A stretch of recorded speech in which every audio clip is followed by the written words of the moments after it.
Terkait kebijakan diperbolehkannya kembali aparat pemerintah daerah untuk rapat di hotel, maka pemerintah Provinsi Jawa Barat tetap memutuskan dan meminta seluruh bupati wali kota kita rapat menggunakan kantor-kantor kita yang ada, karena kantor yang ada pun sudah cukup untuk kita rapat. Toh seluruh keputusan bukan diambil hanya di rapat-rapat, seluruh keputusan diambil di ruang kerja kita masing-masing juga selesai. Tempat rapat kita dengan DPR sudah ada gedung DPR, dan uang-uang yang kita arahkan ini adalah uang hasil ngumpulkan dari peristiwa-peristiwa yang tidak penting, dari kegiatan tidak penting untuk menyelesaikan berbagai problem publik kita. Hutang BPJS kita masih 300 miliar, lebih 360 miliar, infrastruktur kita belum selesai semua, anak-anak harus bisa sekolah sampai SMA, jaringan irigasi harus terbangun dengan baik, sanitasi lingkungan harus tertata, rumah rakyat miskin harus terbangun, seluruh kebutuhan dasar itu hanya bisa dipenuhi kalau kita aparat pemerintah efisien.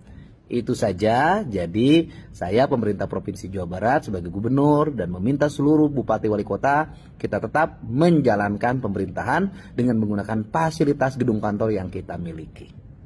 Sahabat pembelajar, berjumpa kembali bersama Imade Sidiasa Belajar Jadi Guru dalam Celotehan.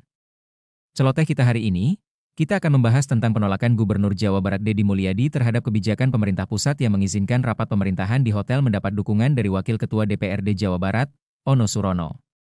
Keduanya sepakat bahwa pengeluaran anggaran untuk kegiatan rapat di hotel bukanlah prioritas, apalagi di tengah kondisi keuangan daerah yang masih belum stabil pasca pandemi. Pemerintah pusat melalui Menteri Dalam Negeri, Tito Karnavian, sebelumnya mengeluarkan kebijakan yang memperbolehkan pemerintah daerah kembali menyelenggarakan rapat dan kegiatan dinas lainnya di hotel. Tujuan kebijakan ini adalah untuk membantu sektor perhotelan bangkit dari keterpurukan akibat pandemi, serta mencegah terjadinya pemutusan hubungan kerja, PHK, massal di industri perhotelan. Politisi dari PDI Perjuangan ini menyampaikan bahwa saat ini Pemprov Jabar memang tidak memiliki alokasi anggaran untuk menyelenggarakan rapat di hotel. Ia menekankan bahwa kreativitas birokrasi harus diarahkan pada efisiensi dan keberpihakan terhadap rakyat, bukan pada gaya hidup mewah dalam menyelenggarakan pemerintahan. Izin rapat pemerintahan di hotel adalah untuk membantu bangkitnya sektor perhotelan karena ekses pandemi. Akan tetapi sebuah channel yaitu Dewi Aja Channel melihat dari sisi lain kebijakan ini. Apa saja itu? Mari coba kita simak bersama. Namun sebelum kita lanjut, bagi sahabat pembelajar yang belum subscribe silahkan subscribe, like, komen dan share channel ini untuk mendapatkan celotehan terupdate. Bagaimana pendapat sahabat pembelajar? Silahkan sampaikan pendapatnya di kolom komentar.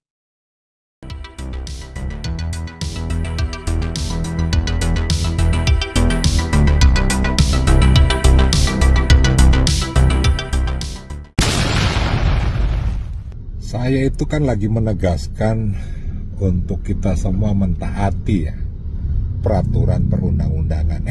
Ini malah pemerintah pusatnya sendiri yang tanpa dasar, tanpa sebab, tiba-tiba menganulir keputusan sebelumnya yang mendorong efisiensi, mengurangi perjalanan dinas, mengurangi rapat-rapat, mengurangi seminar, FGD, bahkan melarang rapat-rapat di hotel.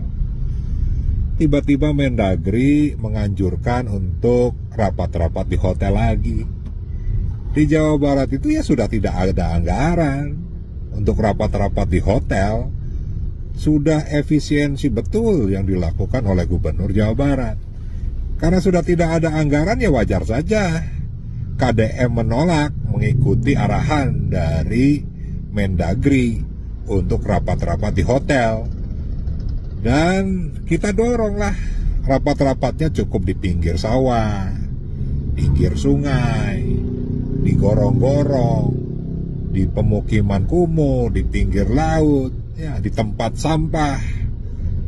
Karena akan lebih efektif dan efisien. Jangan lupa subscribe, like, komen, dan share.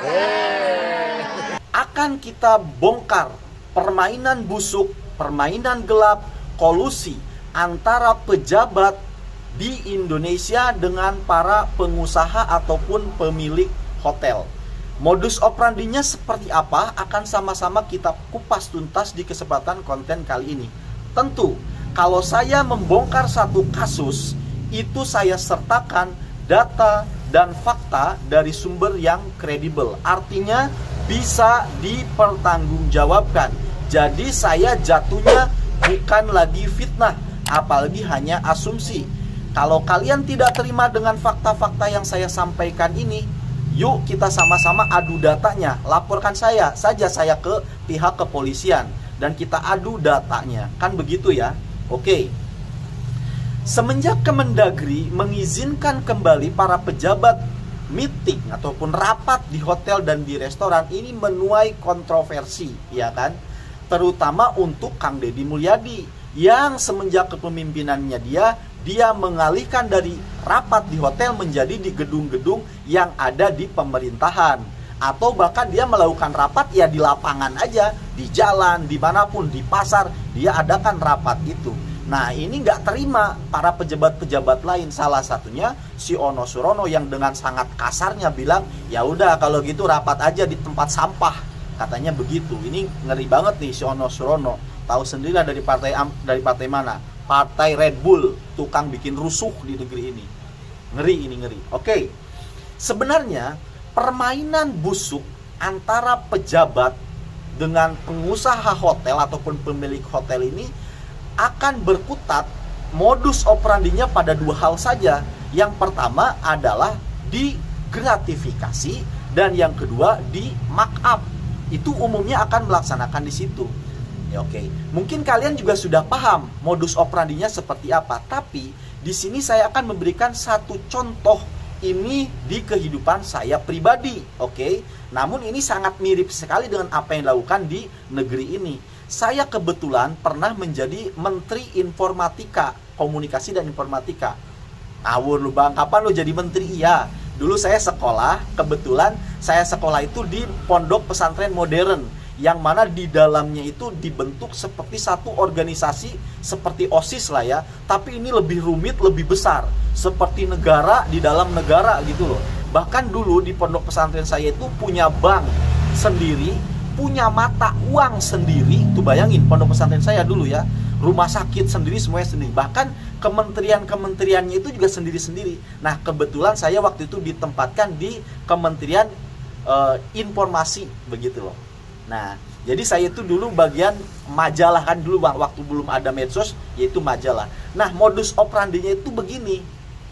Misalkan saya mau mencetak majalah, ya kan, saya harus perlu adanya meeting, rapat dengan penerbit, ya kan, penerbit ataupun bisa katakan ya yang menerbitkan majalah itu kan harus ada pokoknya penerbit lah ya. Nah, penerbit ini kan banyak begitu loh.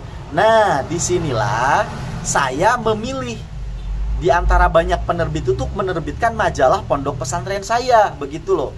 Nah, ini memerlukan dana rapat, oke? Saya ajukan ke Pondok Pesantren, ke bendaharanya, ke banknya lah ya, ke Menteri Keuangannya, ya kan? Cairlah sekian. Yang saya pilih itu bukan berdasarkan lelang. Ya saya pilih aja salah satu penerbit yang mau bayar saya. Begitu loh. Jadi ada banyak penerbit, mereka siapa yang paling mau bayar lebih besar untuk menerbitkan majalah ini, itu yang saya ambil. Itu tuh gratifikasinya tuh di situ. Oke. Yang kedua markup. Markup itu naikin harga gitu loh. Misalkan saya nulis anggaran diajukan ke Menteri Keuangan di Pondok Pesantren itu, ya kan. Misalkan untuk meeting dengan penerbit itu adalah 1 juta sekali meeting. Padahal yang saya setorkan, yang saya bayar kepada penerbit itu hanyalah makan, kemudian sewa tempat, begitu aja. Paling hanya 500.000. Nah, 500.000-nya saya tilep bersama teman-teman saya. Itu namanya markup. Jadi tidak akan pernah modus operandi itu dari dua ini aja. Begitu loh ya. Itu juga yang dilakukan antara para pejabat di Konoha di Indonesia dengan para pengusaha hotel, markup ataupun gratifikasi. Begitu loh ya. Kalau pengen lebih halus mainnya itu gratifikasi gitu. Contohnya nih gratifikasi dengan pengusaha hotel, ya kan. Oke, tidak ada apa-apa ya, wajar-wajar aja. Dananya misalkan 1 miliar, ya memang habisnya 1 miliar, laporannya tetap 1 miliar. Tetapi nanti pengusaha hotel ini memberikan bingkisan bingkisan kepada misalkan ketua DPR-nya, begitu loh. Kepada pejabat-pejabat itu dikasih bingkisan masing-masing. Ini aman karena jatuhnya ini modus operandi ini cenderung aman karena si pengusaha hotel ini sudah selesai meetingnya, sudah semua selesai, laporan sudah selesai, baru dia ngasih hadiah, begitu loh ya. Nah itu. Oke, sekarang kita sama-sama bacakan datanya, terutama di Jawa Barat nih. Sebenarnya praktek-praktek gila atau praktek-praktek kotor semacam ini sudah dilakukan sejak kapan sih, ataupun dengan pihak hotel mana sih? Yuk sama-sama akan kita bongkar di sini. Oke, kita mulai dari ini, temuan audit BPK penyimpangan rapat di hotel. BPK Republik Indonesia dalam LHP ataupun laporan hasil pemeriksaan tahun 2022, Pemprov Jabar menemukan 1. Pengeluaran tidak efisien. Yang kedua, markup, betul ya kayak kata saya tadi ya. Kemudian rapat fiktif, daftar hadir fiktif. Sumbernya dari mana? Saya dapatkan dari BPK LHP Pemprov Jabar tahun 2022. Eranya siapa? Tahu sendiri. Eranya si Lina Gembrot. Lisa Gembrot apa Lina Gembrot itu ya. Nah, jadi ini selain yang saya sebutkan, ternyata ada modus operandi barunya, itu apa? Yang hadirnya aja fiktif, daftar hadirnya udah fiktif gitu loh. Oke. Selanjutnya, nomor 2, investigasi Indonesia Corruption Watch ataupun ICW. Kolusi pejabat pengusaha hotel 2021-2023. Oke. Penunjukan langsung tanpa lelang. Seperti yang saya jelaskan tadi ya, pengalaman saya itu tanpa lelang. Karena dia kenal dan berani bayar. Kemudian, Pemprov Jabar 10 besar pengeluaran rapat hotel tertinggi se-Indonesia, yaitu 60 miliar per tahun. Selanjutnya, hotel yang ditunjuk dimiliki oleh kerabat ataupun rekan pejabat. Sumbernya dari mana? Dari Indonesia Corruption Watch. Sudah kebayang? Itulah modus operandinya. Selanjutnya, kasus hukum. Operasi tangkap tangan KPK tahun 2019, sejumlah pejabat dan pengusaha hotel ditangkap terkait suap. Putusan Pengadilan Tipikor Bandung tahun 2021, gratifikasi dari pengusaha hotel. Sumbernya dari Komisi Pemberantasan Korupsi. Selanjutnya, analisis kebijakan yang bermasalah. Pergub nomor 12 2021. Jadi siapa nih yang bikin peraturan gubernurnya? Ya, sekali lagi si Lisa ataupun Lina Gembrot. Oke. Boleh rapat di hotel jika tidak tersedia fasilitas pemerintah. Nah, jadi dia bikin pergub begitu. Nah, ini dijadikan celah oleh para pejabat. Dicari-carilah yang tidak ada di gedung pemerintahan, ada di hotel. Misalkan kalau di hotel kan ada ciwi-ciwinya, di pemerintah nggak ada, misalkan gitu. Ya, itulah salah satu candaannya saya lah ya. Misalkan dicarilah akal-akalnya. Di sana tidak ada proyektor sebesar lapangan bola, di hotel ada. Nah, itu dijadikan alasan untuk bisa rapat tidak di gedung tapi di hotel. Jadi ya siapa yang bikin pergubnya? Dah, jawab sendiri. Like, comment, and subscribe. Dan share. Nah, sekarang daftar nama hotelnya nih. 1. Hotel Savoy Human Bandung.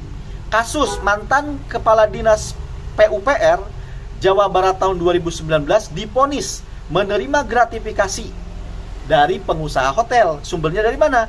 Putusan Pengadilan Negeri Bandung nomor 12 pidana khusus TPK ataupun tindak pidana korupsi tahun 2021. Hotel yang bersangkutan adalah Savoy Human Bandung. Selanjutnya, Hotel Grand Pranger Bandung. Operasi tangkap tangan KPK tahun 2019. Paket rapat dinas. Sumbernya sama dari Komisi Pemberantasan Korupsi. Kemudian, 1. Hotel dengan indikasi markup. Rapat fiktif laporan BPK tahun 2022. Memilih hotel milik grup tertentu berulang tanpa lelang. Hotel-hotelnya saya sebutin ya. 1. The Trans Luxury Hotel. 2. Pullman Bandung Grand Central, Haris Hotel Bandung, Padma Hotel Bandung. 2. Hotel terkait kerabat pejabat laporan Indonesia Corruption Watch tahun 2023. Salah satu hotel di Lembang dimiliki pejabat eselon 2. Sumbernya Indonesia Corruption Watch. Itulah tadi data-data yang saya berikan kepada kalian Jadi ini sekarang rakyat sudah cerdas, nggak bisa lagi dibohongi. Sudah benar apa yang dilakukan oleh bapak kalian, bapak aing. Itu semua sarang ataupun sarana-sarana korupsi rapat di hotel.